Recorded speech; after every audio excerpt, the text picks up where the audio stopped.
The voice you'll be hearing on this track will be mine. I'm Terry Gilliam. I guess I'm responsible for some of this. This project came to me in 2002 with Metro-Goldwyn-Mayer and Chuck Roven, who produced 12 Monkeys. And he brought me the script of the Brothers Grimm, a script I didn't like.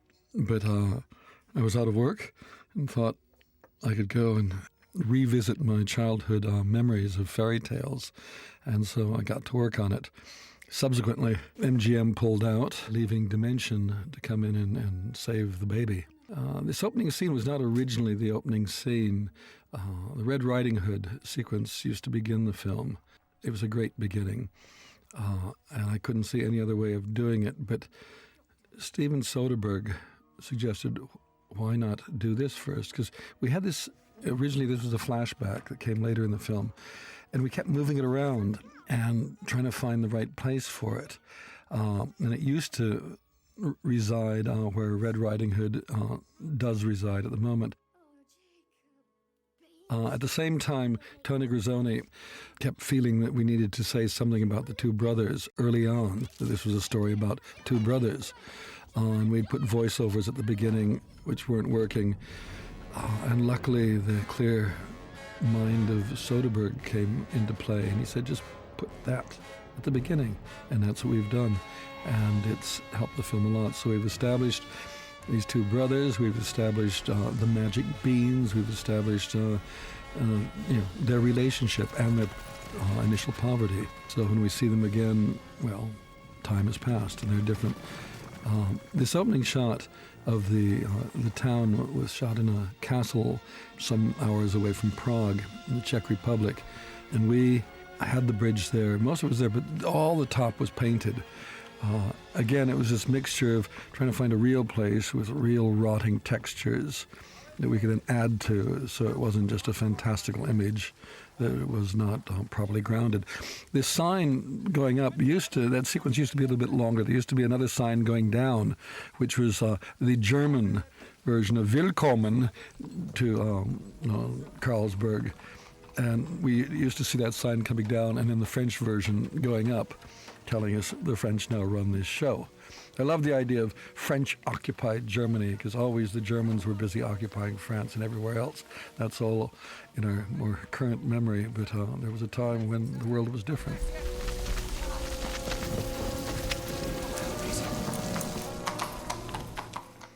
This is my son. All right, this is the moment. Terry Gilliam gets his moment on film. Stable boy. He got to act with Matt and Heath. And I've probably ruined his life subsequently. Now he wants to be an actor. Again, these scenes were shot inside the same castle we used for the exterior.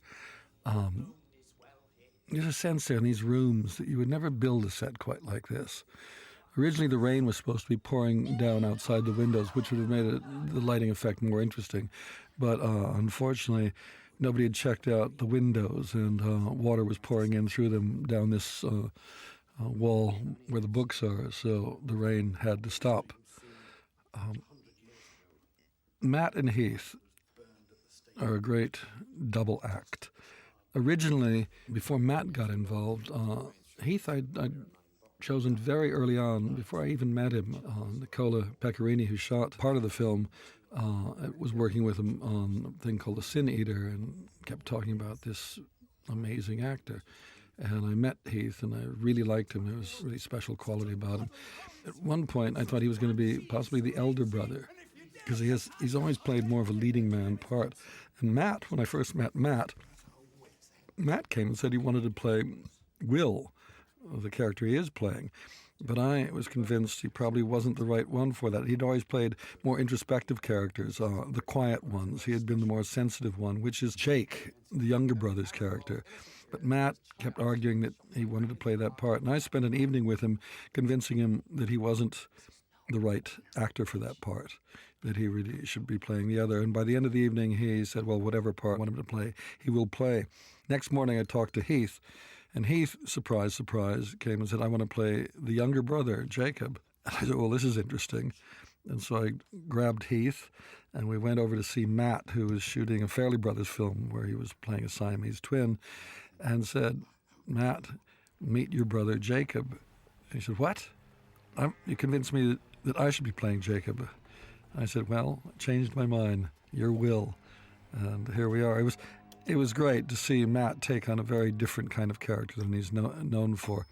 We had him taking tango lessons, yoga lessons, all sorts of things to change the way he moved and spoke. He worked on his English accent, which I think is incredible.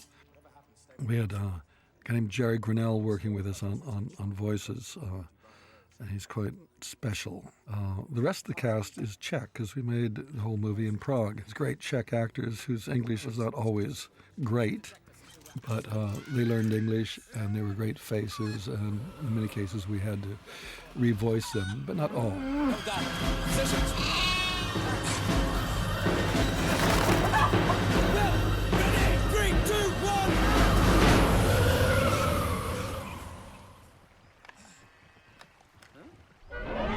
Now, the scene in the barn, the witch isn't there. We shot all this without a witch present. The actors had to imagine a witch walking on beams upside down. We shot like mad. This sequence is interesting because it was the first scene shot by Tom Siegel, who, without going into too much detail, took over from Nicola Pecorini. And it was a scene we were all trying to get together to learn who we were and how to light it. It was tricky because we're supposed to be dusk, dark, and yet we've got to have a lot of information in here. What Tom managed to do is get these uniforms, this fake armor gleaming brilliantly. Mackenzie Crook plays the witch, and even though you can't recognize him here, that's him with the witch makeup on. And he was busy hanging on wires on a blue screen stage months after we shot this scene. We built the barn. For me, what was important in building this world was to have a really convincing, realistic world. And not only did we build the barn, but we built the village later. And the woodwork, a lot of it came from existing old buildings that had collapsed, and we bought them, carved them up, reused the timber, and were able to make sets that look like they've been there for years, centuries, hopefully in some cases. Because it always seemed to me, if you're doing silly things like this with silly armor, the world has got to be believable. It's got to be real. And then the jokes work better. The illusion works better. Because if you put Matt and Heath without this armor into a more fantastical world, it would just be a fantastical world as opposed to two con men preying on people's fantasies, on their illusions, on their folklore.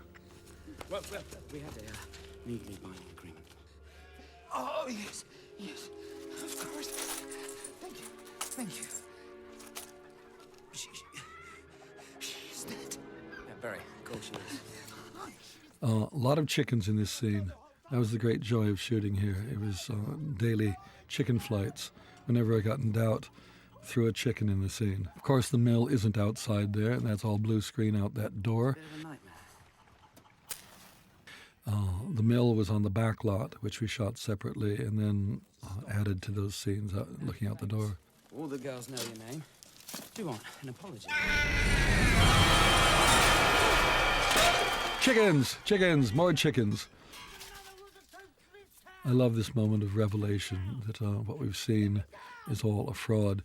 It was part of what we were doing with the movie at the beginning, trying to give it that sense of your standard action movie, and then reveal the truth. I love the moment of Mackenzie taking off his mask, because it's very disturbing until you actually see that there's a face under there. The moment when Bunce flies over from the snapboard, it was a stuntman that we had to keep getting to do this thing without any movement. He had to just go for this ride and hopefully not break his neck. But the take we've got in there was one that just had me in tears, because he just kept his hands at his side, flew over and crashed. And then what we did is we had Richard hiding behind the hay, so the minute the stuntman hit the ground, Richard popped up. Richard Ridings, who plays Bunst, is wonderful. In fact, he and Mackenzie, I wish we had written more for them, because they were such a great double act. And the audience loves them. I love them. And I just wish we didn't have to kill them later on in the film. Maybe we'll have to do a prequel where it's their tale. Because you, my friend, have talent. One of the things about Mackenzie and Richard in both cases, we've put false teeth in there to distort their faces. You, bro, have enough bullshit to fill a passive facade. Gabriella Piscucci, who did the costumes on the film, is wonderful because I'll do cartoony drawings, which are pretty silly, and she will turn them into a reality that's totally convincing, and yet there's a certain cartoon quality about them, and yet they're believable. I'll take the beans, thanks, bro.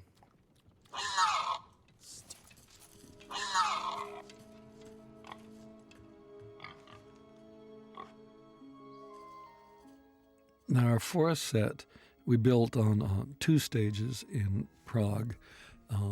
They were connecting, so we had a big door between the 2 that we could allow light to pour in, which gave us a sense of depth all the way through. It took a long time to build that forest, but there was a man named Roger Holden, who was the greensman, who in a sense designed this forest, because Guy Dias, who designed the film, built models of everything with the great rock faces, which we were really stealing from a place outside of Prague called Kutná Hora, which we wanted to shoot in but couldn't. In fact, it was probably one of the smarter decisions we made was to build the forest so we had control over the lighting, so we could work day and night without depending on the weather conditions. And the forest just seemed to be infinitely vast. There were enough angles in it, enough twists and turns that it never seemed like the same place. With Red Riding Hood, even though the script originally showed a wolf, I didn't want to show the wolf. I thought it was more interesting for the audience to imagine the wolf. It's a kind of cinematic radio where your imagination does the job. We provide the effects and the sense of a little girl running in terror of something, and hopefully you fill in the blanks. The village we built from scratch. It was on the back lot at Barendorf Studios. It was in a section that nobody ever built on before because it was on a slope going off the back. The forest outside, again, we brought that in. Hundreds of trees were brought in from a Czech forest farm. And every day lorries would be arriving. Those trees were then stuck in concrete, and up they went. And they lasted for most of the shoot, but there was a period where we had to keep replacing them. We then had to build a whole field outside the village, and again, Roger hand-planted it with plants and weeds and grasses that would be natural. Totally convincing. Guy again built the tavern, and our references were legion. What I loved were these great barrels, these great beer barrels that dominate the scene.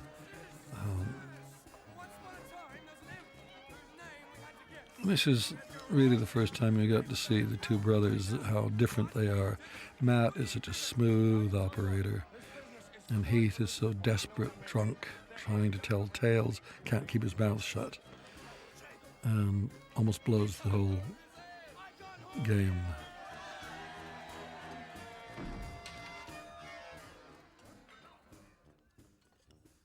It was very funny on this day of shooting. We didn't have enough extras. And in fact, most of the crew got involved because we just grabbed as many costumes as we could because for whatever reason, there weren't sufficient extras. And to the point that the fat French soldier that comes in here, the original guys that were chosen, which I hadn't seen until that day because they were, quote, extras, were pathetic, weak little characters. And I remember Heath coming over to me and said, "Have you seen the guys that are supposed to be these tough French soldiers?" I said, "I better check it out." Went over, saw bad choices. I said, "We've got to do better." And we sent the casting people out to find anybody in the crew that might do the job.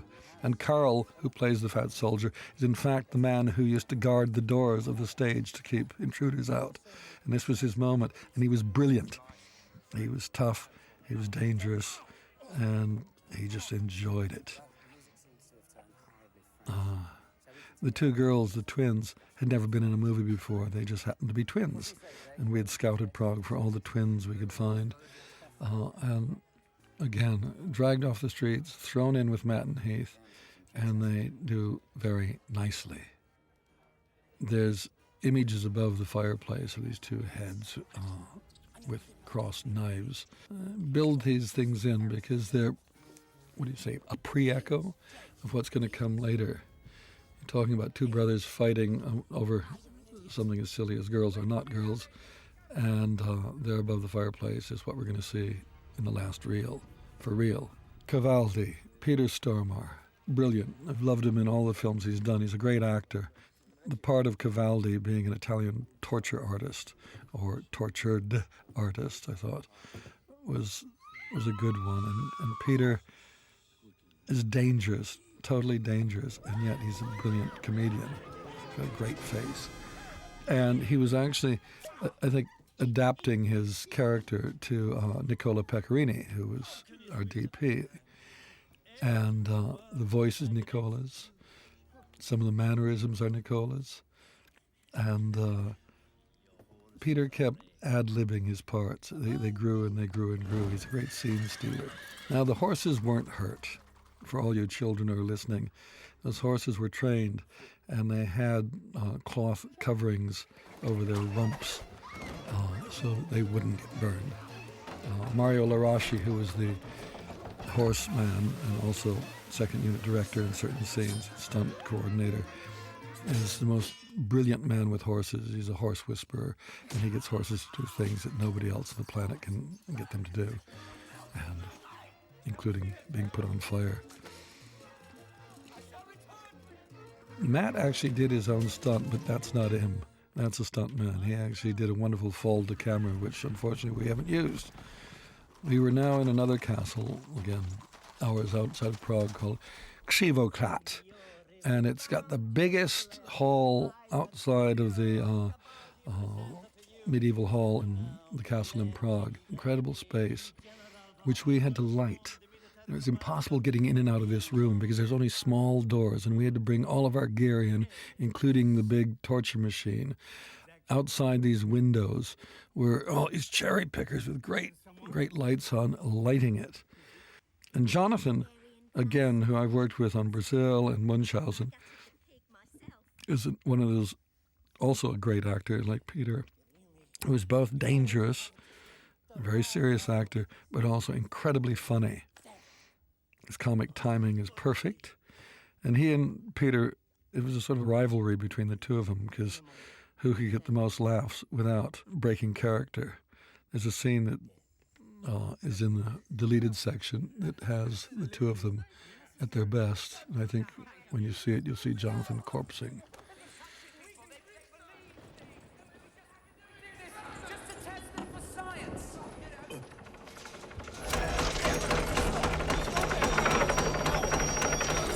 This machine that we built had to be brought into this room, again, to these tiny doors and assembled there. Of course, we couldn't dig a hole in the floors, so we had to raise this platform, and Richard and Mackenzie had to be put into those chairs, put the cages with snails over their heads, and they're lying down there on their backs because there wasn't room to drop them all the way down, and we have to do it very difficult twist and turn to get them out of shot without breaking their necks. Open up the cauldron. When you're looking down, that was actually shot in another location, again, hours away, and weeks later, where we built the actual vat that they were almost dropped into. Cavaldi, stop. They're real snails, and there's also fake snails in there. Real snails don't stick on your skin. You've got to use super glue on fake snails to get them to stick on your skin.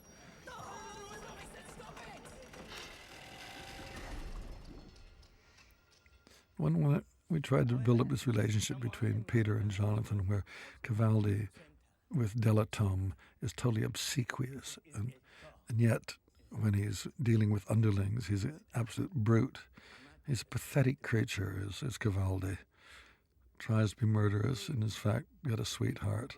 It was a big battle to get facial hair of the Grimms because the Miramax team don't like facial hair. I think they like posters with people looking young and modern. That was one of our great achievements, and I hope the world appreciates.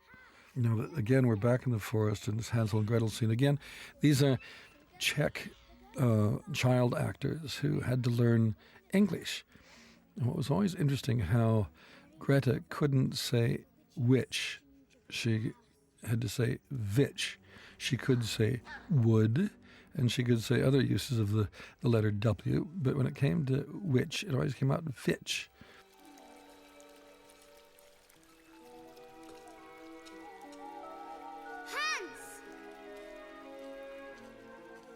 The ravens become really the messengers of the queen. That, I suppose, goes back to Norse mythology of when they were the messengers of Wotan. Our little scarf, of course, is CG, but the splashes in the water, we had little triggers, little whips that splashed the water, which gave this interactive reaction, which is what makes the scarf convincing. We built this great wall and cave because I love that shot of this little girl going into something that you just know she shouldn't.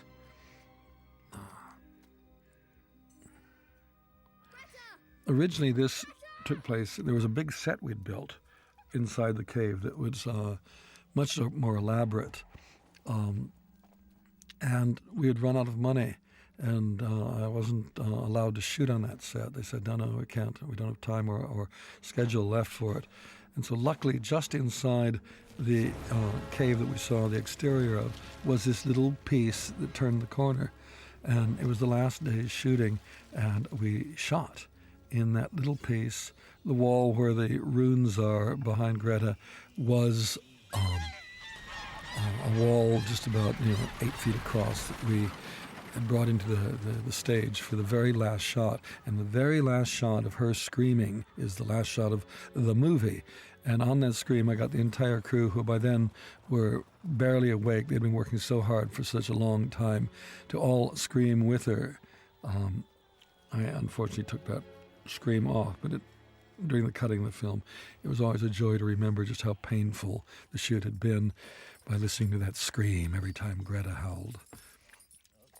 Our cages here were inside the carriage, but that wasn't on the set of the village. That was actually done later on a soundstage with a blue screen behind, and we shot the background much later in the village.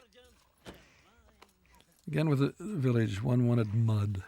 One wanted to go from sort of the sparseness and the cleanliness of the castle to this very sad, dismal place. In the grading of the film, we actually pulled a lot of color out to make it even grayer and more miserable. We do this all through the film, is changing colors to hopefully capture slightly different moods. We built every bit of it. And I love the thing of having a house half built. Because so often when you see sets, it's the complete village. Well, villages or towns seem to me never complete. They're always in the business of being transformed, changed, added to, taken down. And so these were important things to try to do. What's interesting, if you look beyond the village, you see a forest one direction, but the other direction is Prague. Prague is only about 10 minutes away from where we are, and out in the distance, at certain angles, if you're not careful, you can actually see Prague. We are the Brothers Grimm. Good luck trying to find the shots where you can see it. Jan Unger, who is playing Gregor here, is not only an actor, but he was also the coordinator of the second unit. In Prague, people have got to make a living, and it usually means they do about 5 jobs. And Jan is a wonderful actor who used to be a puppeteer and then started coordinating second unit to keep bread on the table. The kind of faces that we have here you would never find in America or even in England, I don't think. They're great, great faces. They really do look ancient. They look Germanic, even though they're not. except Hitler probably thought they looked Germanic, and that's why he invaded the Sudetenland and eventually all of Czechoslovakia. Sasha was an English girl who happened to grow during the course of this film. It went on, we shot for a very long time, 100+ days, and by the end she was blooming. One thing about the old crone who came forward earlier, it was played by a man. It always seemed more interesting. You might get a stranger look by having a man play a woman. And we did. Unfortunately, in the course of the shoot, he was diagnosed as having cancer, and he unfortunately died during the shoot. And we had to double him from the rear using a lady. There's actually shots later on you'll see which are of him from the front, but they come from a different part of the film. They were shot for a different scene, but we had to use them. Now, that's a little joke here that I love, is the fact that that Jacob Grimm's is writing down Little Red Riding Cape, because that's how the mother referred to the cape, and we know that fairy tale eventually became Little Red Riding Hood, but I sort of smile to myself when I think how close it could have been Little Red Riding Cape.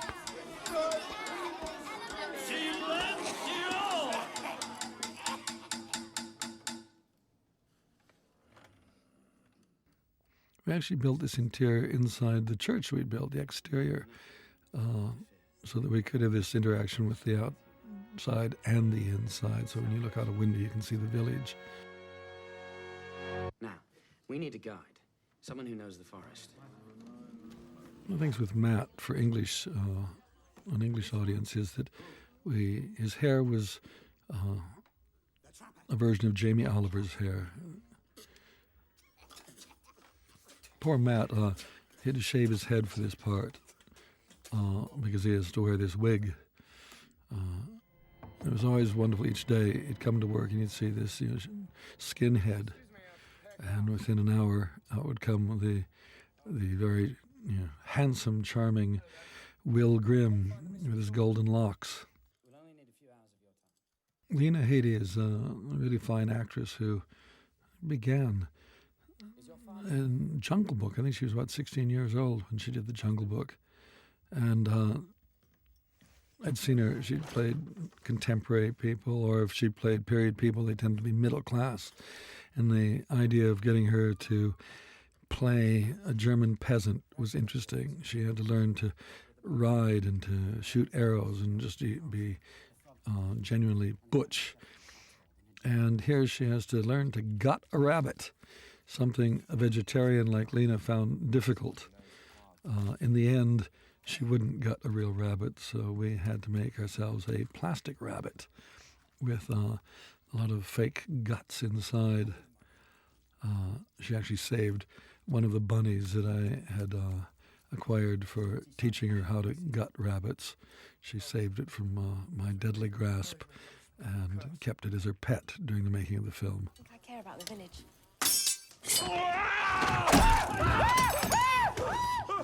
I love the boys shrieking.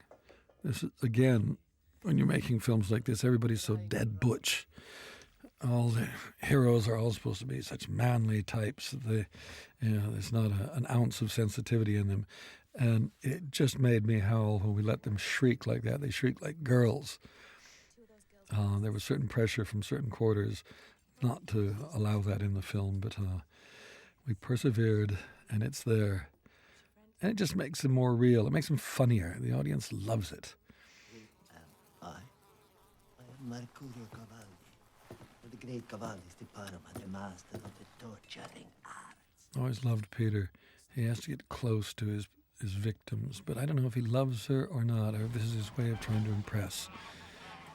I got very keen on geese. I think I'd seen several Kusturica films with geese, and I thought, we're going to have geese. So if you notice, in most of the scenes with the village, there are geese on the move. So we had geese men and geese girls tending these babies the whole time. Matt's riding a mule. This is one of the things that we spent time on. So you take the glamorous guy and you stick him on a mule. Unfortunately, I think it's a bit too subtle. I think the world appreciates that that's a mule and not a lovely horse. Those birds, those ravens you see flying through there are CG. Those you see flying are real. We tried to mix the two all the time so you hopefully never could tell. Again, this forest set was huge. But in certain shots like this one, we had to have a blue screen backing behind there to extend the forest. Over that ridge is the blue screen, and we put the trees in later. But we needed a space that was long and big enough that we could ride horses in, especially later on you'll see them galloping.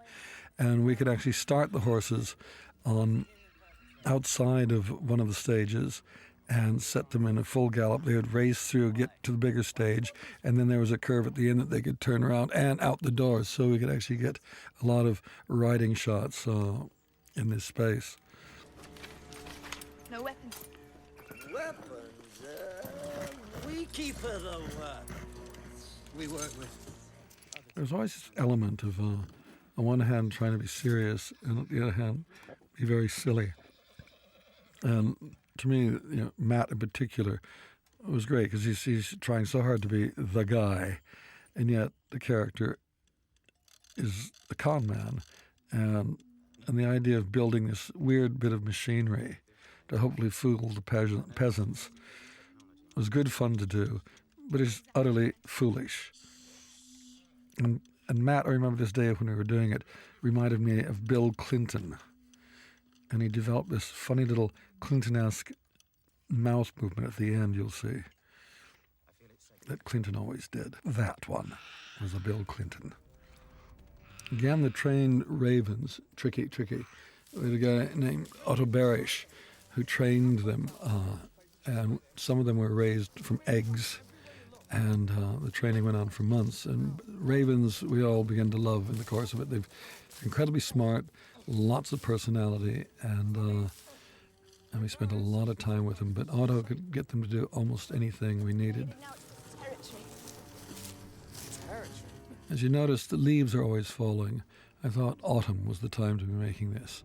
And so there were people on top of the set dropping leaves all day long. Some shots like this are extended with paintings.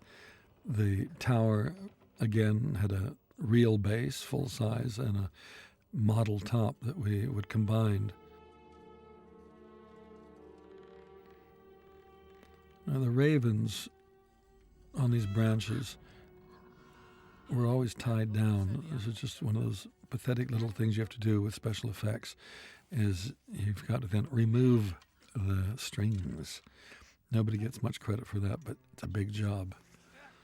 Julian Bleach, who plays Letorque, I first met or first saw in a play called Shock-Headed Peter, based on the old German Struwwelpeter stories, cautionary tales for bad children. And Julian was absolutely breathtaking in it, and I wanted to get him in anything I've done. So he played Letorque. He had a wonderful time in Prague. He didn't get used that much on film, but a Prague holiday was at least something for my appreciation of how good an actor he is. I love Heath's look here. I mean, he's just such a lovelorn creature. Search the tower. There's no way in. Never was. Again, what I love is doing stories within stories. So a flashback like this is a story within a story. It's trying to layer fairy tales through this entire film. All through it, there are different references to fairy tales. Some are followed through, some aren't. But I've always loved films and books that you go from one story into another story, which leads you to another story. Monica Bellucci was the perfect casting of the Queen. I'd heard she wanted to work with me, and when we had a chance, we called her, and she was free, and we turned her into this Queen who is really the most dangerous person in the whole film. Ruthless, beautiful. Thomas Haneke, who plays Angelica's father, is another wonderful Czech actor who actually has a group that does comedy shows that's very much like Python. He's a great-looking guy who ends up playing leading men, but he's in fact a great comedian. And I remember going to see one of their shows one night that took place in an elementary school auditorium, and it was as close to Python as anything I've seen. Again, the background in this shot is a blue screen that we then had to do a painting. There were always certain limits to how big a set we could make.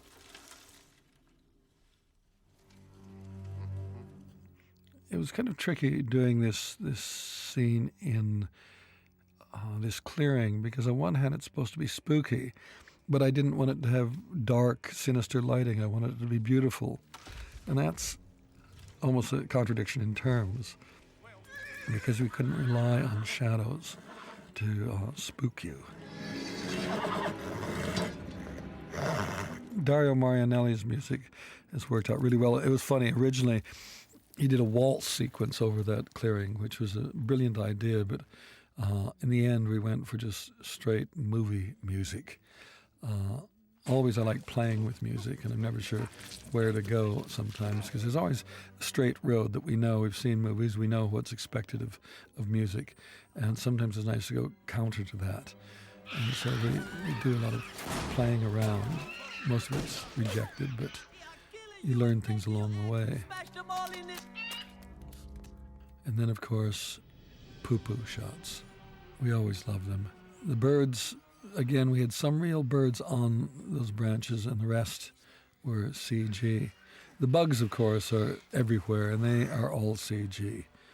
This shot is a really difficult shot because the camera is doing this very complicated move. Those trees aren't out there. The tower above the shadow isn't there.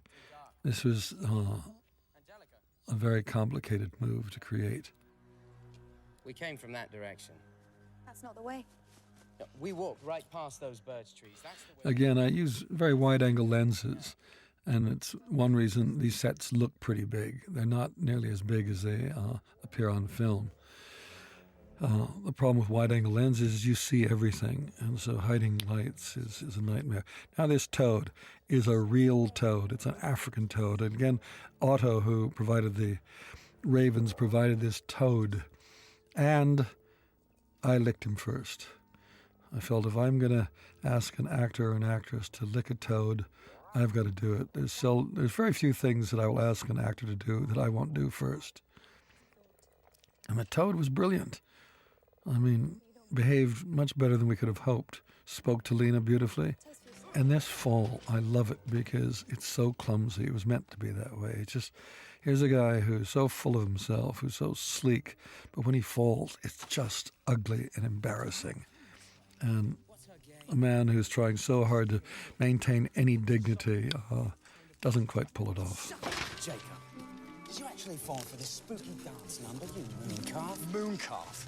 Oh, jeez. On the forest set, we would keep throwing in little bits of trees here or there. We constantly were able to use the same area again and again by adding trees. We had a lot of these trees that were made of fiberglass, so we could move into shot when we wanted to change what was going on. So there was always a flexibility.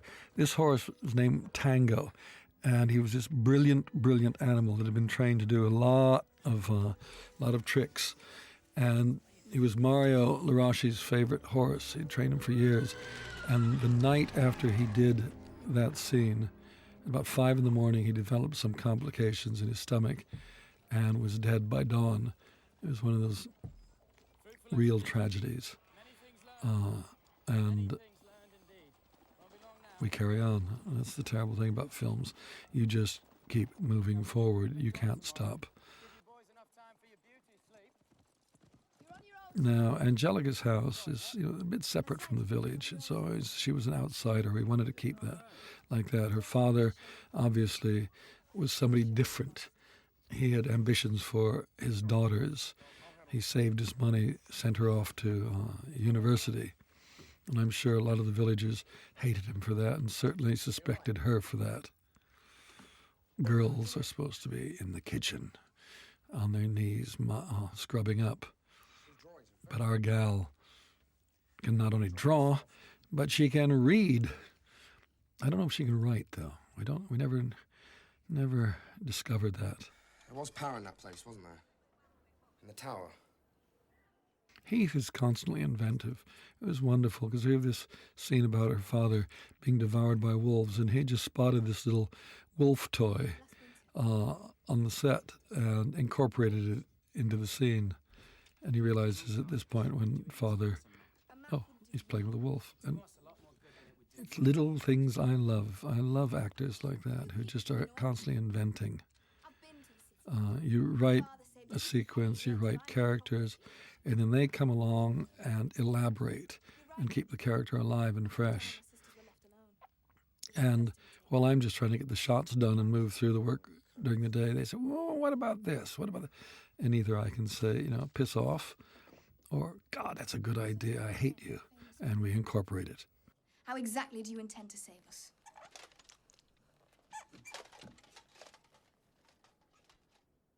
Again, these sets we built on, they're all there in the back lot, interior, exterior, all one set so that we can move in and out. And you hopefully avoid that feeling that you often do in films where there's a nice exterior and then you cut to an interior and it seems to be another film. The old crone coming to the door, was just something I threw in at the last moment with a red apple because I knew all the children, the minute they saw that, would say, it's Snow White. There's a bit of that in the film, putting characters or little moments in that kids would recognize from all the Disney films that they saw. One of the things that's interesting about the Brothers Grimm themselves, they didn't write the stories. They collected the stories because they were worried about the loss of the oral tradition of storytelling in Germany and the loss of the whole German heritage. And so they collected these stories. And they were serious academics, not like the people we're dealing with here. One thing that was interesting is that in Rapunzel, the girl of the tower, Rapunzel, notice at one point her clothes have grown too tight around her belly. It's clear in the original stories that she had been impregnated by the prince who was crawling up her hair every other day. And the Brothers Grimm actually bowdlerize that story in their later editions, even though it was in the first edition. They trimmed that story down so the implication that she was pregnant was removed because it would not frighten off the middle-class audience they were appealing to. So I was a bit more forgiving of what Disney had done to the Grimm's fairy tales, realizing that they had already started that process long before Disney was born. Elsie, again, a little Czech girl who we left her original dialogue in there. That's her voice because she didn't speak a word of English, and we taught her those words. We had an English girl put her voice to it, and it just wasn't the same. There was something so wonderful about this little girl's voice. But I always loved the idea of this little girl and that huge horse.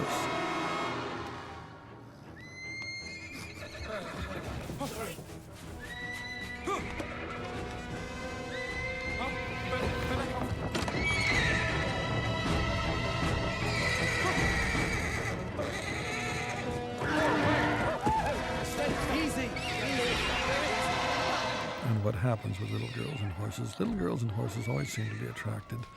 Well, it's now turned upside down, inside out. You can mechanize the horse, put it on tracks. Love putting the brothers in mop hats and aprons. Again, putting them in embarrassing situations is a test of their character.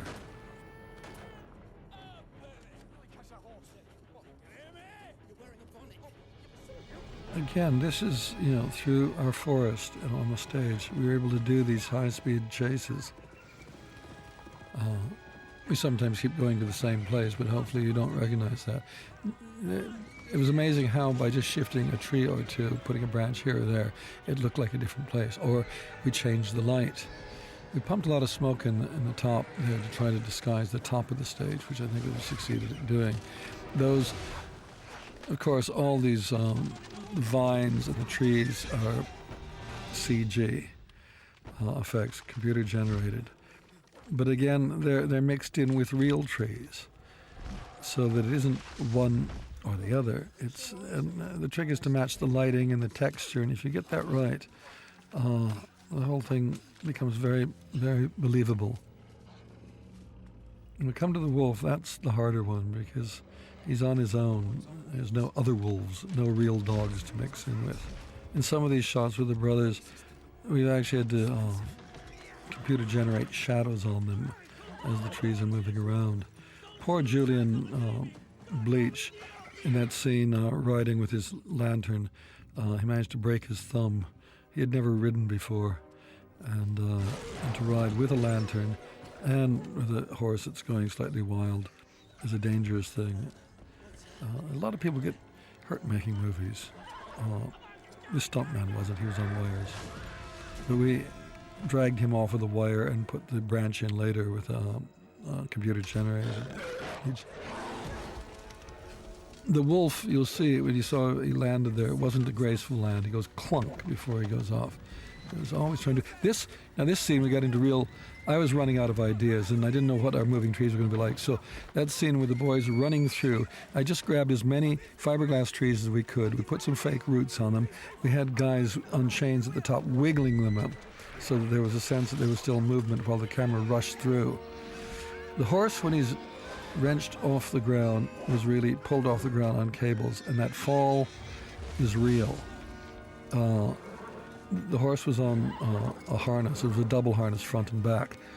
And they were then released, and the horse would fall. And what happened when Mario was rehearsing it, the release on the front end of the horse dropped first, and the horse came down head first. And it was landing on these boxes, is what it was, big cardboard boxes. And he suddenly realized, well, that's actually safer for the horse because the horse's neck is one of its strongest parts of his body. And so that's what we did in the end. He released the front cable first, the horse pitched forward, twisted in midair, landed on its neck on these cardboard boxes, which were covered with blue material. And so the horse wasn't hurt. Again, the wolf, we had storyboarded him, the moves, and then we just basically put the shots together. I shot background plates, knives coming forward, all of these things, and then we had to put the wolf in.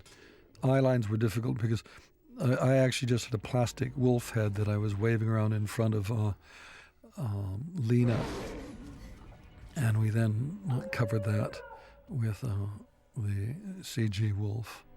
His eyes. The trick was to get his eyes looking right. They were modeled on Thomas's eyes. My head. I love this scene with Cavaldi, and the first time we realized that that cool hairstyle is a wig. Hear my voice. I command you. Originally, that crucifix, we first saw Peter when he was in the water, which we've cut out. He was upside down, the crucifix was stuffed up his nose.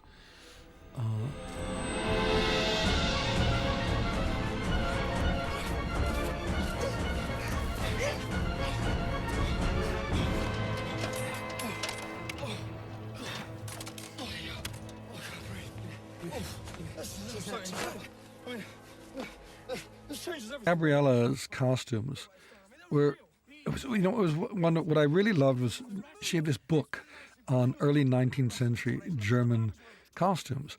And I hadn't seen those kinds of costumes, those shapes of clothing and everything, probably since films made in the early 20th century, Student Prince and all that, because you don't see that on film. And she's brilliant. I mean, the detail in these costumes, even though they're dirty and torn, is immaculate. She's just extraordinary. Every fabric she uses is special, and and she can really reshape people's bodies by adjusting, belt level thickness of shoes. And so I love working with her because of my, I suppose, my cartoon caricature background. I like people to be very specific shapes, and she can achieve that. With Peter, say his costume is beautiful, not as beautiful as his Delatombe's costume, which is in fact a real French general's costume. You don't get that kind of gold braiding and gold embroidery. This shot is just one of my little conceits. I love the idea of seeing what Delatombe imagines. He imagines himself to be having his great banquet with all these important people from Paris, when in fact it's only 8 people dining with mirrors all around them to create the illusion. And I love having that his first point of view shot where we show 1 million people all dining in this vast hall. And we shot basically the table with the people dining on it from 3 different positions and then put them all together. The difficult part of that shot is the reflections in the mirrors, because we had to create these infinite reflections in all the mirrors, and that was not easy. I love Jonathan's complete horror of Cavaldi and his entrance, yet holding on to what dignity he can. This room we used for the torture chamber was actually in this huge stately home, and they had built this chapel in it, this very elaborate chapel, which they'd run out of money and never finished. So it just has these brick and stone walls.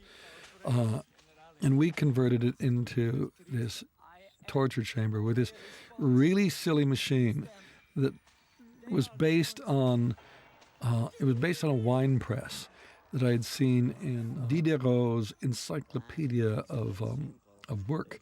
It was a book written and illustrated in the 18th century. And it was all part of the French's Age of Enlightenment with the Revolution and the whole way of the new, clear, precise thinking.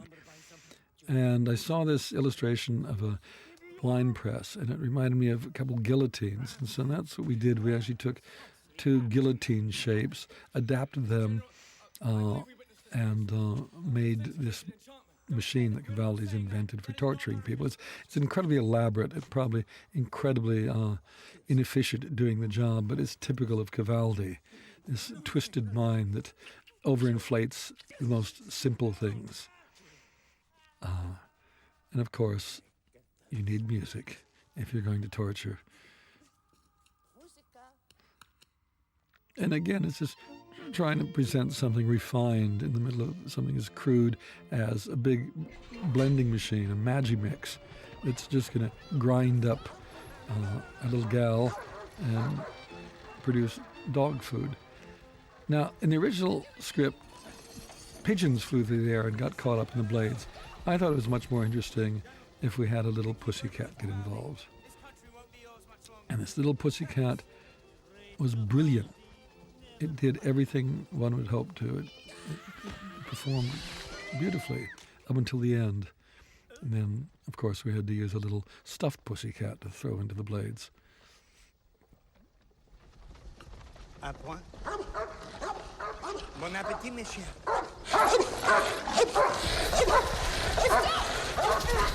This scene was a very difficult one to get right. We kept changing, cutting, shifting, because there was a lot of ideas going on in here. And 1 minute trying to build suspense, at the other, and trying to get this idea across that playing to the Germans' suspicion is the way to win. And Jake does this turnaround that throws everybody. And I think in the end it works. I think the scene now is clear, but it was one of the most difficult scenes to get right. Because again, with me, I have a lot of ideas that I try to put all in one scene. And then afterwards, we spend a lot of time, Leslie Walker, the editor, and I trying to carve out of all of these different ideas something that is understandable to an audience. I mean, I've got all this detail of people being whipped in the background. If you look under the platform that Delatombe is standing on. There's actually a whole butchery going on. There's an abattoir, and there's sides of beef under there, and there's butchers marching through with meat that go into that big vat that we saw earlier with Hidlik and Bunst about to be dumped into it.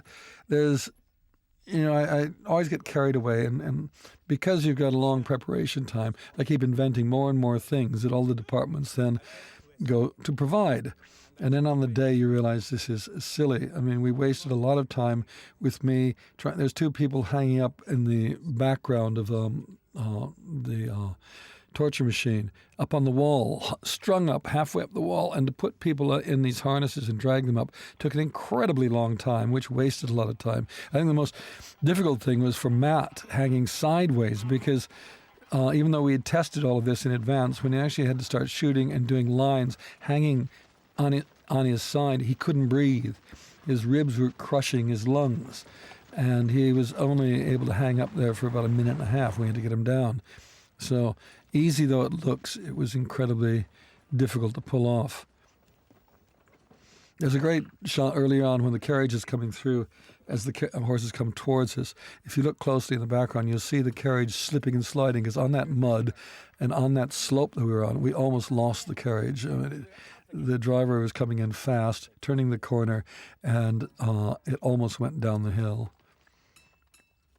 The carriage is actually, Guy Dias had found this wonderful reference of a Sicilian hearse, and so we adapted this hearse for Cavaldi's carriage, because it's really sort of a portable torture chamber. Again, it's great to have you believe this village, things go on. So there's that cow or ox pulling that beam around, which is actually turning a wheel, which goes into the building. And later we'll see those wheels turning inside the workshop with Cavaldi and Angelica. So we try, whether people see all of these things, spot them, I don't know. But when you're working on a film, I want to work a logic through everything. I want things to make sense, especially when we're dealing with nonsense or fantasy. You want everything to be grounded, to be real, to be functional, and then you can play with it. And especially with fantasy, you have to have rules. If the rules aren't abided by, that's all wrong. And I've seen too many fantasy films where, for convenience sake, they suddenly throw the rules out because it moves the story forward. And I hate that. I think you've got to have believable rules that you play within. I mean, this scene, to me, was really important. This is scene 91. To me, it was the crucial scene in the movie because it's the moment the brothers fight and are torn apart.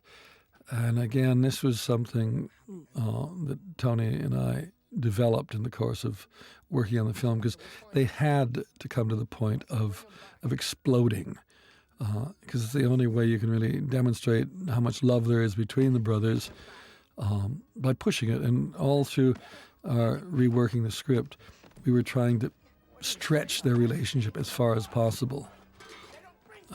And it's truly humiliating for Jacob. I think Heath is wonderful there. It's almost an embarrassing scene, and I think it's embarrassing for the characters. I mean, that's why I think you see Will is covering up his embarrassment. The whole thing is ugly, and rather than having a big slugfest, it was more slapping. Their fight was a slappy kind of messy, embarrassing kind of fight.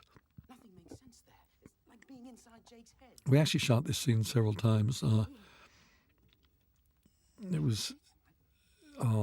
There used to be another scene earlier in the forest which involved this giant tree. And so the scene that played after that scene was in the film had a completely different line to it. And we had to remove that because we cut this big scene out and went for the rewrite, which was less dramatic.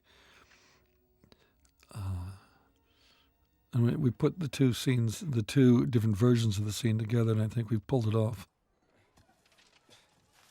Jake. Jacob, come back. Jake! Come back, Jake!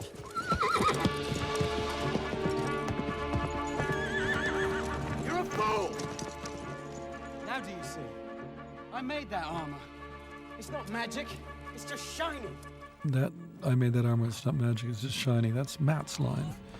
It's one of the things that I do like when you've got actors who, not so much ad lib, but write. I mean, Matt's a writer, and he comes up with his lines occasionally, and they're good.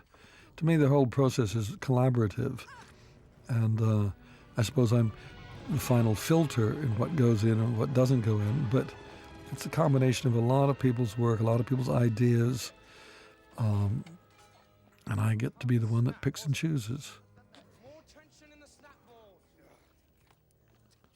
I always find these moments, these leaps in a film are incredible. I mean, I was tortured by the fact that we somehow had to magically build this catapult in a very short time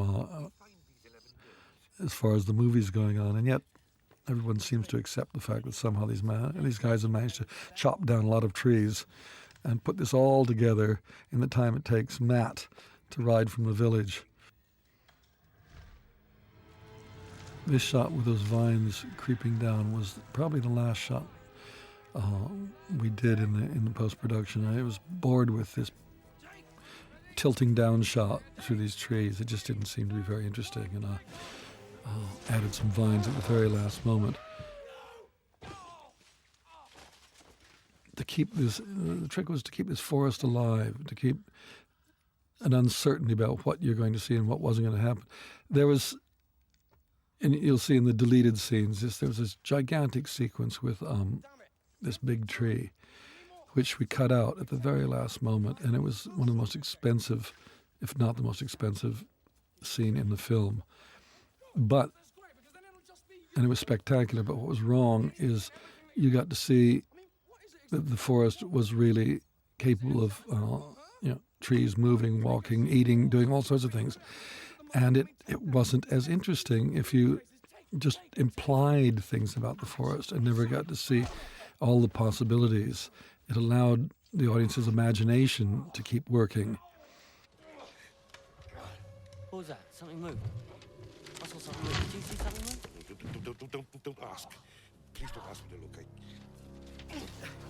All my life I've studied these folktales, Will. This fight, again, to me was very important. This is the follow-on from the famous scene 91.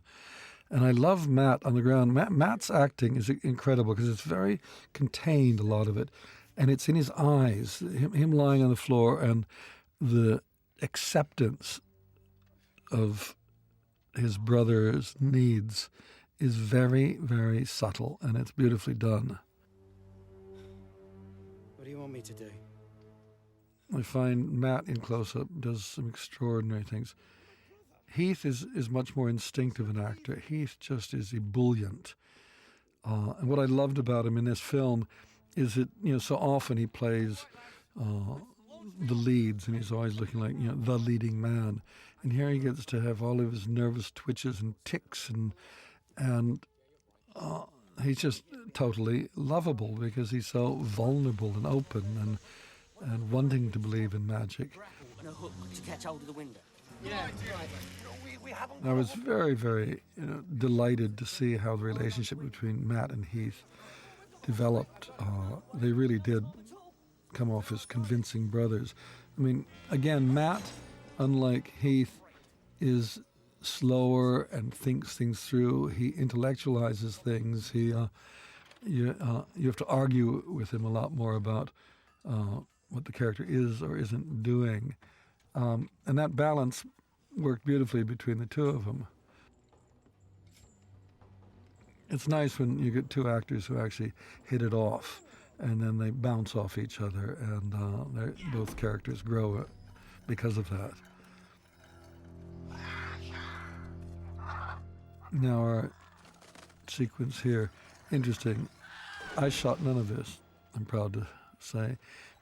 Michele Soave, who had been the second unit director on Baron Munchausen, I got him to come in and help me out because we were running behind schedule and it was impossible to do everything with the first unit, and so we created a second unit.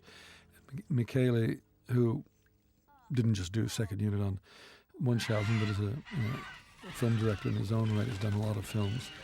I got him to come over and do this sequence. We had storyboarded it, and we constantly were in touch talking, but this is his baby. The difficulty with it was that the weather kept changing, and so it took several months of shooting to get there. We made a mask here for Sasha here that from certain angles you can see all the pipes going out the back, because literally she had no face, no way to breathe, and we had to pump oxygen in. It's kind of horrific, the shots of her when you first see no eyes and mouth. It's like Munch's The Scream, except there's no scream. There's no mouth to scream.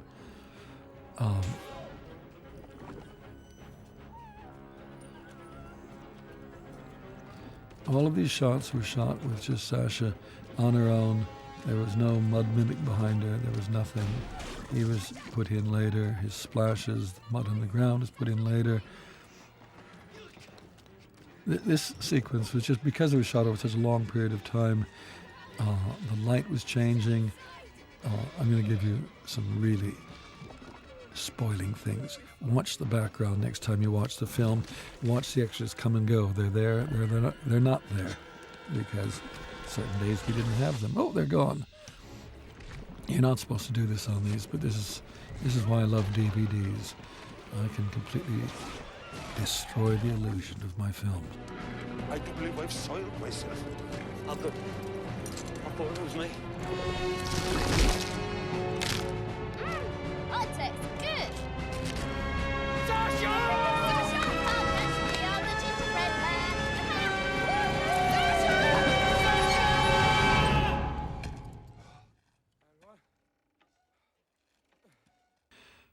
Heath is actually walking on the model tower and not on a real-size tower. And in the background, you see Matt down below. He's CG. This was, the tower that we built in the stage. And Heath is probably only about 3 feet above the ground in this shot. Again, the trick with a wide-angle lens, everything looks bigger.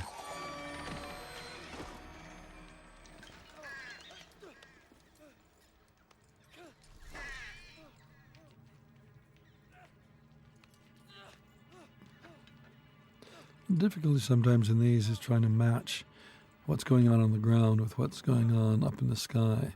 They're complete different worlds almost, and trying to get the light right, trying to get the sound right is absolutely essential.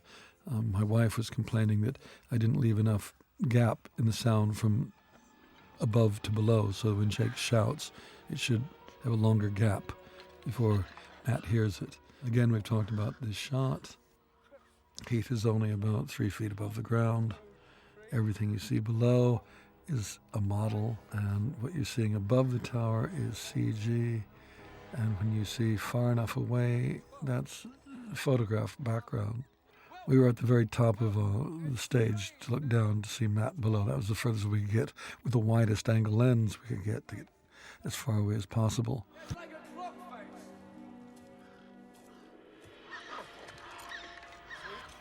Again, Heath is about 3 feet above the ground. It's all blue screen lying on the floor. But he did do this swing. That's real. Now, when we come inside, to me, one of the interesting things is that the room is probably twice as big, maybe 3 times as wide as the tower outside.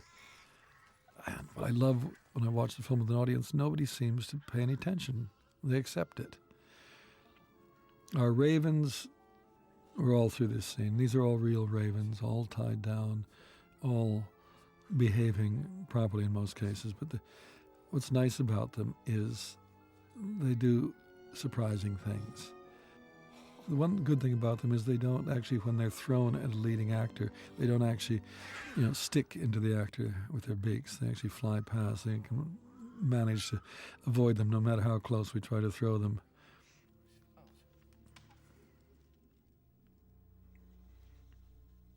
The moving trees the scene where you see the hole in the ground, that's all painted. It's just, there's not a hole there. We actually just had to paint the hole. And we added a lot of falling leaves to give the impression that something had just happened there. I loved this set. It was actually based on, again, there's a castle that an ancient Czech king built, and it has this incredible chapel in it with these bizarre stones that are in the wall with this strange gold ceiling, and we modeled that room on this chapel. And originally it was going to have a lot of columns in the middle of the room, but we pulled them out and just left those big filials dangling down.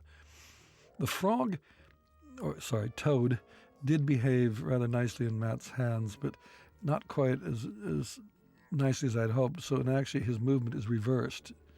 He was actually, rather than rolling over on his back, he had been on his back and he turned himself upright, and I just reversed the film. Sasha, when she pops up out of the water, is a dummy for the first part of the shot, and the close-ups, of course, isn't.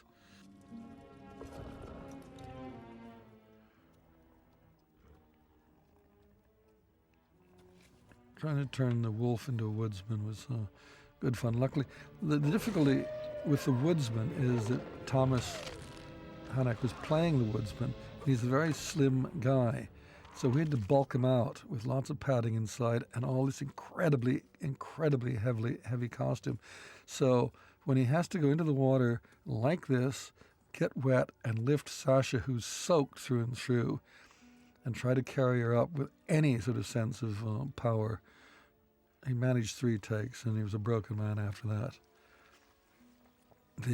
His costume, we wanted to...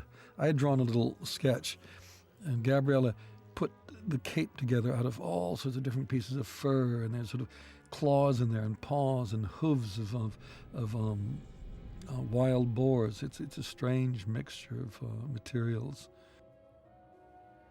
The Queen, lying in bed. We had an interesting situation with the Queen because we cast this Czech girl who was very small, and she had these huge eyes on a very small head. It's one of the problems with prosthetics when you put them on a normal-sized head.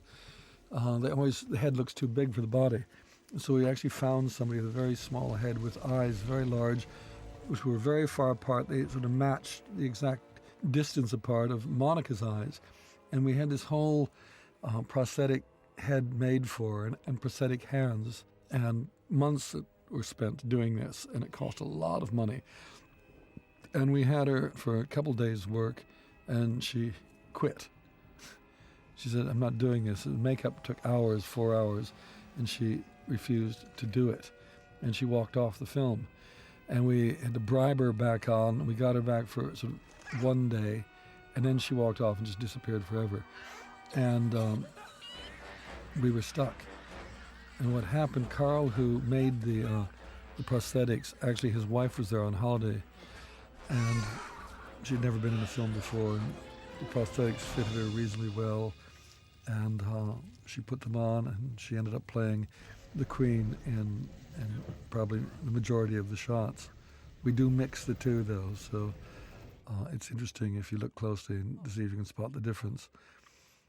Our scene here with the mirror, as I've said, there was no mirror.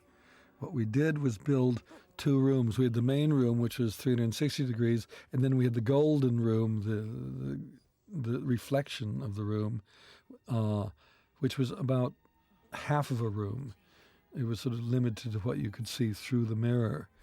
And that was the room in its glory days, and the other room was its 500 years rotted look.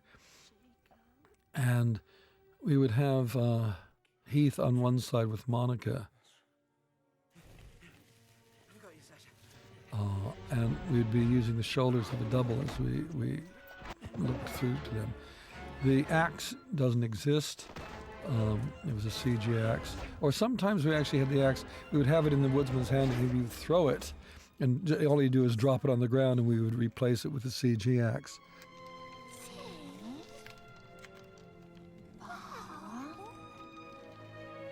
Monica was just extraordinary in this scene. I'm so happy with it because Heath is like a rabbit caught in the headlights of a juggernaut, and she is just so predatory and beautiful. And this is her invention of biting his ear. Totally unplanned. Now what's bizarre is all the crack you see on the mirror, we've had to put that in later. There is no crack on the mirror because there is no mirror there.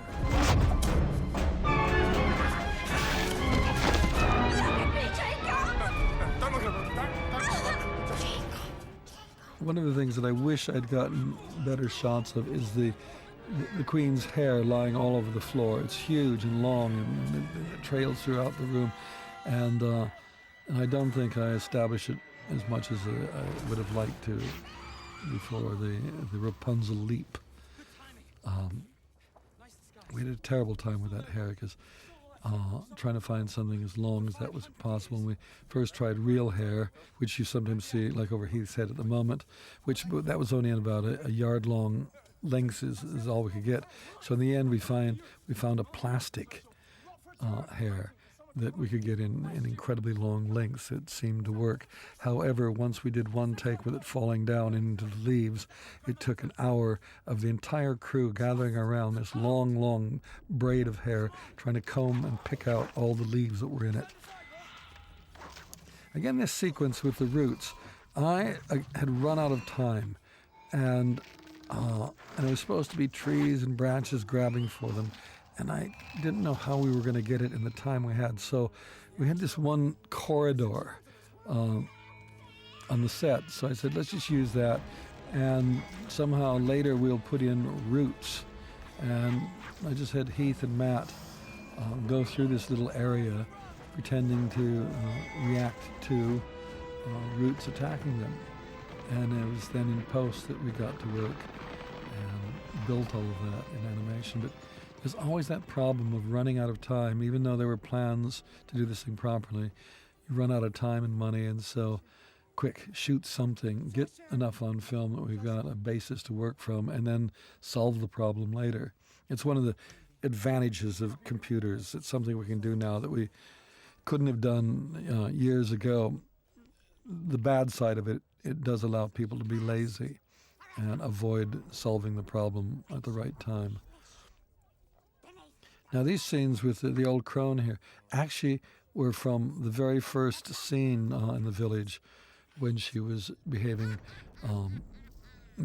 aggressively towards the brothers. And we basically took the scene, we flopped it left to right, so she's looking the right direction, and put dialogue over the back of a double who was standing in front of the crowd, and then had these two shots of the crone before he died that we could then stick in to make it look as if he had been speaking all along. I almost like these moments when we've got to solve an impossible problem, because so much of filmmaking is about planning, getting everything right at the beginning, that by the time you're working, you're bored. You're actually going a bit numb because you're just going through the motions. So when problems arise, they sort of wake me up and make me start thinking again. Some people say I encourage the problems. I don't think so, but maybe subconsciously I do, because it tests me every day. Well, not just me, it tests everybody on the team. I like to think that we've really got a great team of people on every level, that when confronted with a problem, we can find a solution together. And I like showing off in front of some of these brilliant people by coming up with the best idea until they come up with a better idea. Ecco! Cavaldi!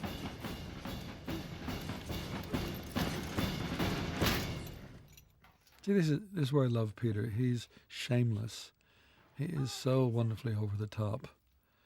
He's not afraid of going to extremes. I love actors like that. There's always this idea in films that you're supposed to be realistic, or naturalistic, or played down. And I don't see any why you have to do that. I think big performances are great, and especially if you're playing this Italian. No reason it shouldn't be a big performance. In the Thuringian forest, spreading superstition and rumors amongst my troops. These crimes are And people laugh. I mean, to me, the trick is to try to find this balance between real situations that are, threatening and ugly, and very funny things, and see how much one can mix them and keep the audience on your side, so that you're in the scene, you're involved with the characters, you're worried about them, at the same time there's something to laugh at. You see, you German people. I keep thinking I'm going to make, really important, serious films without humor, and I realize I'm incapable of that. Burns the forest. And one thing we decided very early on in the film is that the Germans would speak with English accents, and the French would have a French accent, and the Italians would have an Italian accent. And a lot of the English accents, we decided, we would move them sort of to the north of England. That's what the peasantry was. And Matt and Heath are London accents. In fact, Matt's accent is based on one of the special effects guys who is a bit of a charmer and a con man. And it's a great accent because Matt will keep sliding between this sort of London wide boy sound and something a bit more posh. He's a con man.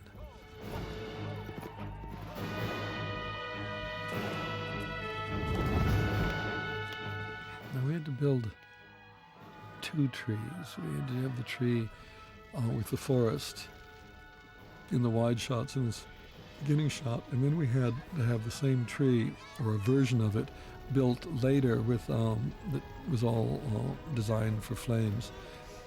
The burning the forest was one of those projects that you plan for months in advance. There's all sorts of pipes under the grass there, pumping gas, petrol into the trees, and it's one of those terrifying moments because you only have one go at it. You just light the thing and hope that everything works. And what actually happened was it went up much faster than anybody expected. And we had 5 cameras running and shot like mad, and luckily we got it. It was just one night's work. But once we get into these scenes now around the tree, we've moved to a different location with that tree, and there's sort of a ring of pine trees around it with flame bars behind and smoke, and but it was hot. But at least this one, all the trees were fireproofed, and we could turn off the flames and do another take. With the big forest we'd built, there was only one go, and if we got it wrong, there wasn't going to be a forest there by morning. This was actually a scene that I wrote very much at the last moment, because we could just stay in the straight adventure and follow our boys through the fire, but I love the idea of having a romantic fire-lit dinner with our 2 bad guys. Again, we're back in our set on the stage. And it was, in fact, this was a redress of the area that where Gretel came up with her scarf. This was actually what there was a little stream under where the wolf and Angelica is. Was now, we put some earth in there and changed a few things, and we've got a different part of the forest. Now, the flashback of the father was something we had shot, and it actually went in a slightly different part of the movie. Couldn't work it out. And again, I was told we had run out of money, we couldn't shoot it. But on the last couple of days, I said, we're going to do it. All we had was just one foreground piece of a set with a blue screen behind, and I just covered it with white fake snow, and had Thomas stumble through it. We had one take, and we had trained the ravens for several months to descend on the woodsman, and basically his costume was covered with little pieces of meat, and the ravens were behind camera in these boxes that on a signal. The boxes were opened as as the woodsman stumbled, and the ravens came flying in and covered him. And I think we had 2 takes on that one. Under the ice scene with Angelica sinking was done on a tank in the back lot, and it ended up Samantha Martin, who was Lena's double, did it, and she looked so much like Lena in so many of the shots that there's a lot of shots with Sam doing things, and we got away with it, like being pulled off the horse by the vines, Samantha. Once we started blowing wind and smoke at the extras and Jonathan, it all just happened.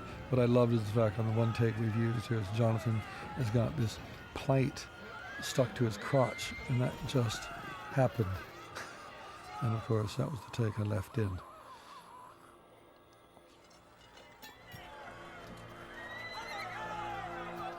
And the part of the valet was, again, it was a Czech actor who I just liked the look of his face. And it turned out he made a lot of money standing around tourist areas posing, the people that do these sort of statues, living statues. And he was quite wonderful. And we let his part grow and grow, and I started using him in every shot. I just kept him with Delatombe the whole time because he was, again, very inventive. And there are moments when he's constantly looking after Delatombe, checking out a little bit of dust here, a little dust there. And he's got this wonderful Buster Keaton-esque face. I love this shot. And his wig is now on backwards. I think I got obsessed with wigs, whether it be Cavaldi's or the valet's wig. And then we start putting the girls and Angelica into the crypt. And this is like a Gustav Klimt painting of Athena. I just, love these shots. There's something very ancient about them. The bugs, of course, are all CG. Once you start dealing with bugs, we just had to put them on shot after shot after shot. And once again, we have a situation where we got to get the birds on Thomas, and it's meat that attracts him. But what I love is the fact that he manages not to blink as all these sharp-beaked ravens come roaring down on him. The eclipse, of course, we've done a lot of research on how eclipses work, and what's interesting about an eclipse is how it goes red. Now, these shots I like, where we've got the long talons of the old queen coming to the face of the woodsman, and keep moving across to Monica as the young queen in the mirror with a double for the woodsman. It's all in one shot, and it looks, it's seamless, and you can tell you say a lot very quickly. And again, it was sort of a cheap gag, but I just couldn't resist, where Matt tries the magic axe, and of course it just has the opposite results. Some people understand magic and some people don't. That's all will ever be in life. Getting up in the tower, Will. Time.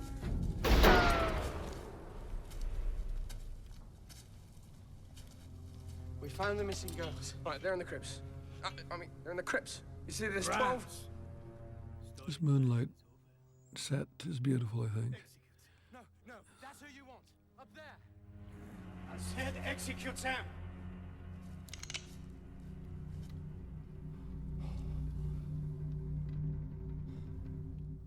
And Peter just plays this one wonderfully well. He did many takes on the fall.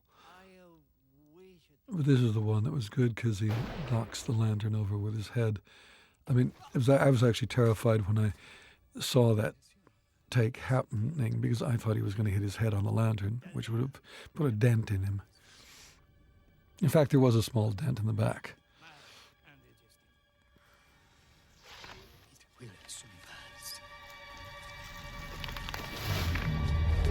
Again, for Jonathan, there's nothing going on his leg there. This is all done later. It was just Jonathan acting without a root.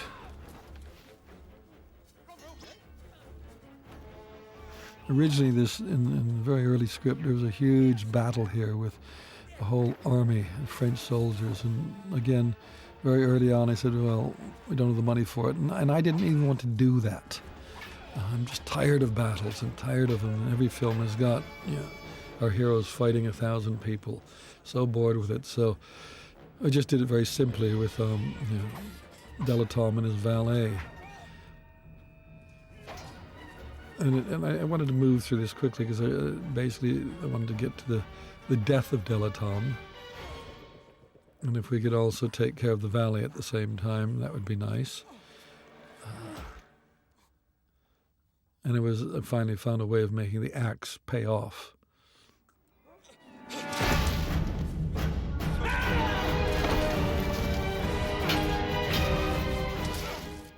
But fights go on and on and on. There's a lot that had to be done here.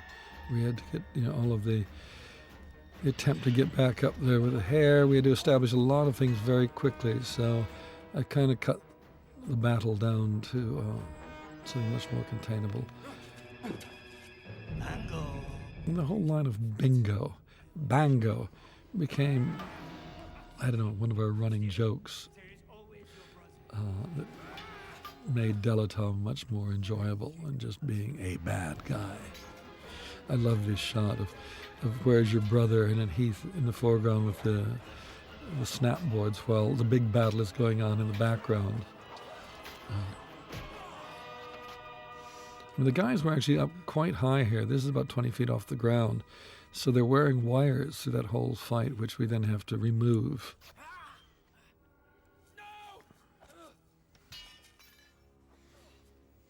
We got into a strange situation when you've got a red eclipse, and basically red is a strange color because there's no other color in here.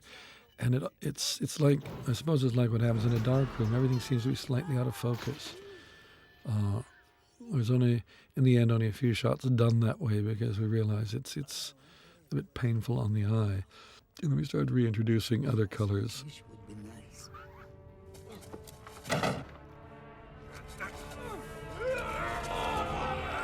And again, there was someone on the script, I had to get him up that tower and not through a secret door. So you try to use all the elements that you've had before, and that's why the catapult finally pays off with 2 snapboards somehow, snapping together, fires into the air. Now this is the original lady playing the queen. And then you'll see later in the scene the replacement, Deborah, who played the queen out of desperation. But I just love the image of this terrible, old, shriveled woman and this very good-looking, handsome man. And what he sees in her, obviously enchantment works.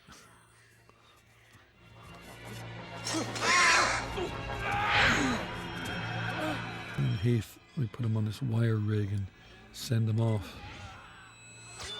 The trick then was to keep him up on the wall, and the idea that the knife sticks to the wall by the force of it. And again, I had Matt climbing up the tower. I just enjoyed all this because in the original script there was some secret door and they got up into the tower. I thought, this is terrible, this is boring, this is shit. And this way, everybody's involved, and it's physical, and it's painful. And then, one brother's climbing while he's practically strangling and stretching the other brother on the rack. And to me, everything was trying to push that relationship in various ways, physical and other ways. I loved the moment when we start drinking the blood, and I just kept Deborah sucking on this thing. It's like a child or a vampire just sucking, can't get enough blood, and it's I mean, he's pulling the cup away and she wants more.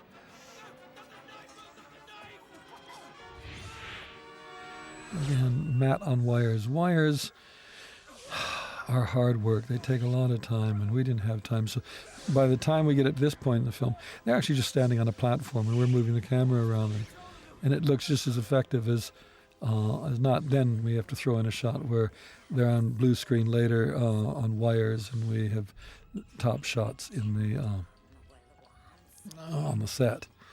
I loved all these little girls with their tapping shoes. I just thought it was a strange sound to have glass slippers clicking away in the night. Something magical and weird and disturbing about it. So all the shots with the brothers up in the air, the background, except for this shot, that's a real background, but the others are all three-dimensional CG backgrounds put in. Fingernails proved to be a nightmare. To get fingernails on her that are retreating was a very hard thing to achieve, to make them believable.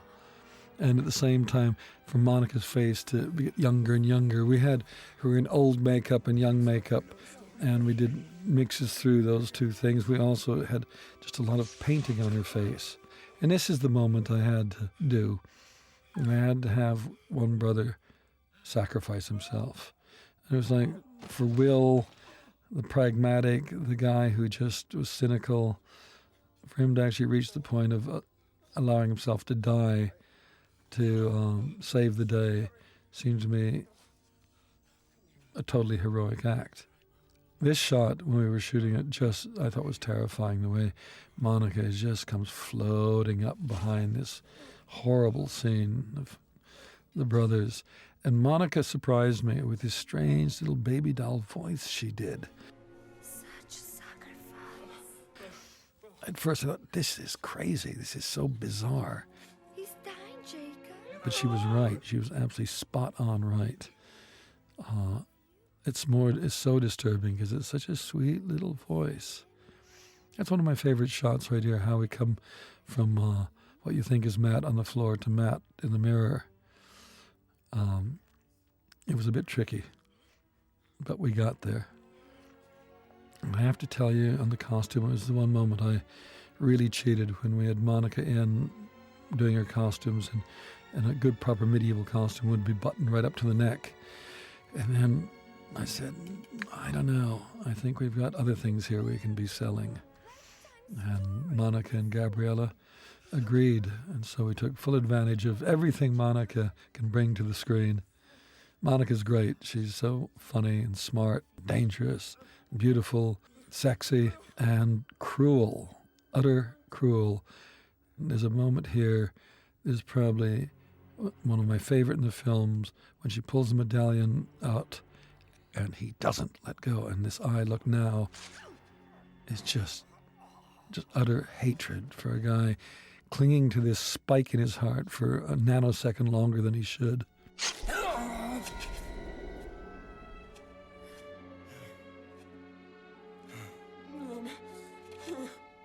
Complete the spell, my sweet new prince. It was extraordinary. I mean, this costume is so beautiful and so difficult to wear. You wouldn't know it. I mean, Monica, when she'd come on the set, there would be a team of about 6 people carrying her, and not her, but the costume, the train, and she then had to maneuver on her own, unfortunately. And our cracked Monica, the mosaic, it's like some ancient thing falling apart.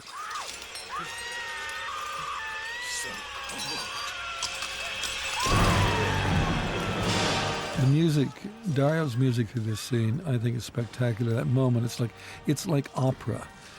And he's Italian, and there are moments when you want opera. You don't want anything just an American kind of score. You want a full-blown Italian opera, and that's what we're getting in this scene. It's powerful when she says, "Look what you've done," boom. It just blows you back in your seat, musically. And I mean, this whole sequence wouldn't work if it weren't for Dario's music, which just slowly builds and never lets you off the hook through this whole end of the film.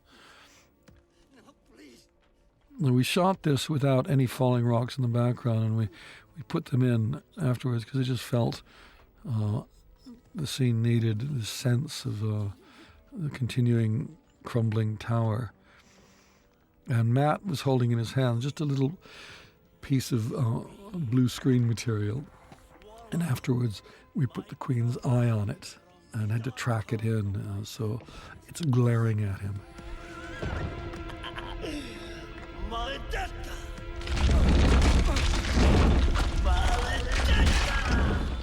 Again, we ran out of time on the inside of of the set falling. And some of these shots are miniatures falling, but in the set itself, we basically just started dumping things down through holes in the ceiling and just sending Heath running here, there, and everywhere, dodging these, and the camera chasing him all the way.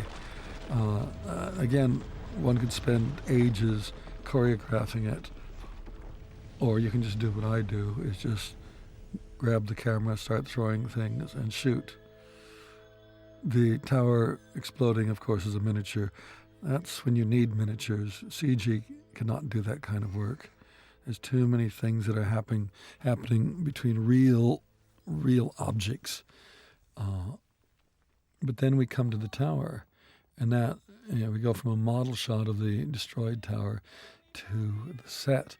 We had Guy Dias and his team basically had about a week, not much longer, to redress this tower as a collapsed tower. It was a very, very short period of time because it's the same set that we had the clearing in with the tower, and we had to build this ramp that we then put rubble on. And I use a really 10mm lens, a very wide-angle lens, to give you the scale.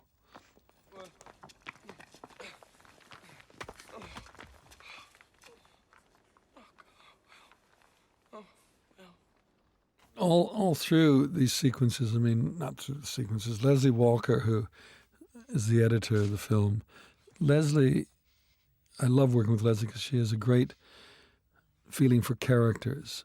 I'll often rush things through, try to keep the action going. Leslie won't let me. Her sense of characters is brilliant. And these scenes really need to be emotional. They've got to be believable. You've really got to care for these characters. And then she's got such a wonderful eye at spotting the right moments. And we've worked together now ever since Fisher King. I've got to say something about this. This scene with Peter. It was just, I kept having Peter interrupt Heath just as he's about to kiss Angelica. Keep interrupting him because I hate the moment of just the guy goes and kisses and blah, blah, blah. But once Peter's in the scene, he won't get out of the scene. So as the camera pans down tilts down with Heath, there's Peter staying in shot as long as he can. He makes me laugh. In fact, I think Peter was essential getting me through the film because he was like the court jester.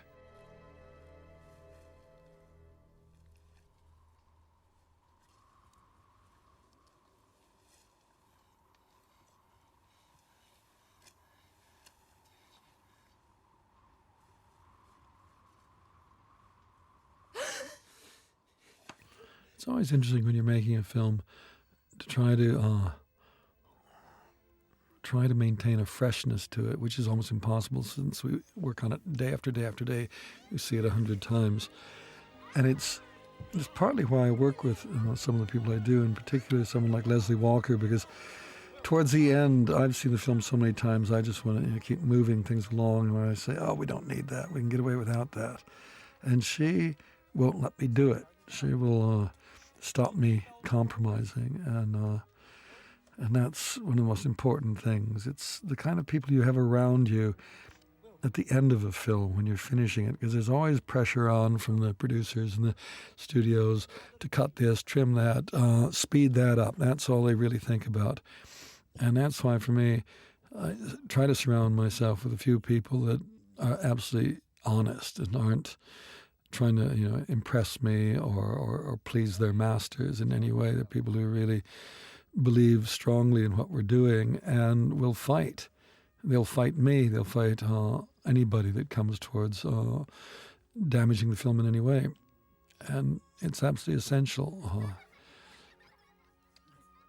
And Leslie's been probably one of those people that hard to work without. I was terrified of a happy ending. I don't normally do happy endings. The whole thing just worried me because everybody has to run around, be jolly. And so shooting these scenes I found really painful, because it's not that I don't believe in happiness. I just find so many films have to end happily that I begin to resist that. So on the day we did something very cute here, we let Cavaldi take credit for everything rather than having the brothers take the credit. He's the one taking all the credit for saving the village, and immediately takes the curse off of the normal happy endings. This was Peter's idea, that he had to salvage the book. And I think that was great because he felt he was kind of some guardian angel. He may have been a guardian devil for a while, but it was basically a guardian angel, and the book, the writings, were what had to be preserved at all costs. And so it was his idea to be the one that somehow salvages it. Again, it's things like the man running through and grabbing the wig, Cavaldi's wig. There are moments that they come on the day we're playing around, and the farm girl who grabs Cavaldi and pulls his wig off as if, you don't need a wig, I'll take you bald. Then she threw the wig and Heath caught it. And so the next thing we wanted to do was to find somebody who would then steal it from Heath. That's what we do. And then when we get to the end, this is kind of like, what is it? It always struck me as Wild Bunch. We shot these last couple shots kind of like a Western. I also like the fact that our heroes, we're not on their face for the last lines. I just wanted to get away from all of that. And we sail over, and there the town is, and then I stuck on They All Lived Happily Ever After. And then I still hadn't got an ending, and then I thought, why not this? And we had the Queen's Eye come forward, and maybe not. It makes it easier for me to live with a happy ending that isn't totally. It's always difficult on credits because there are so many people on a film that are essential. Not just essential, but they come up with ideas. And when I'm making a film, I really try to encourage everybody to be part of it. I really want them to be involved because I want their ideas. I want their constant, coming forward with thoughts. And I reject a lot of them, but then others I do accept. And the bizarre thing is I get the credit for it at the end, that they say, it's a Terry Gilliam film. Weren't those wild and wonderful ideas? But the reality is a great number of them aren't my ideas. They're other people's ideas. And I see so many films, particularly when I deal with people working on films who worked with Hollywood directors, that never get close to the director. They don't get close to the director. They're just there to do their job and to keep their mouth shut. I despise that. I want people to be involved.